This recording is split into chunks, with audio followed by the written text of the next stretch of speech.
టాలీవుడ్ లో బాలకృష్ణ బోయపాటి శ్రీను కాంబినేషన్ అంటే mass audience లో ప్రత్యేకమైన క్రేజ్ ఉంటుంది. సింహ, లెజెండ్, అఖండ వంటి బ్లాక్ బస్టర్ హిట్స్ అందించిన ఈ కాంబో ఇప్పుడు అఖండ 2తో మరోసారి ప్రేక్షకుల ముందుకు రాబోతుంది. అయితే షూటింగ్ సమయంలో బాలయ్య, బోయపాటి మధ్య చిన్న ఘర్షణ జరిగినట్లు సినీ వర్గాల్లో చర్చ నడుస్తుంది. అఖండ 2 ప్రీ ప్రొడక్షన్ సమయంలోనే హీరోయిన్ ప్రజ్ఞా జైస్వాల్ ని మళ్లీ తీసుకోవాలని బాలకృష్ణ కోరినట్లు టాక్. కానీ ప్రజ్ఞ తన రెమ్యూనరేషన్ గట్టిగా పెంచడంతో బోయపాటి ఆమెను పక్కన పెట్టి ఆమె క్యారెక్టర్ ను చనిపోయినట్లు కథలో మార్పులు చేశారట. మరో హీరో సంయుక్త మీనన్ను ఫైనల్ చేశారని తెలుస్తుంది.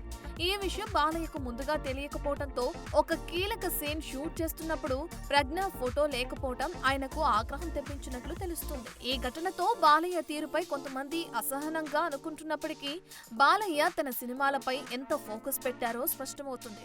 అంతేకాకుండా సినిమాలో విలన్ పాత్ర కోసం సంజయ్ దత్ ను తీసుకోవాలని బోయపాటి ముందుగా ఆలోచించి ఆ తర్వాత ఆ ఐడియా పక్కన పెట్టినట్లు తెలుస్తుంది.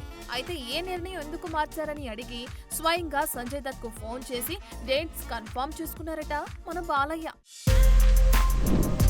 For more videos like this, subscribe Big TV channel.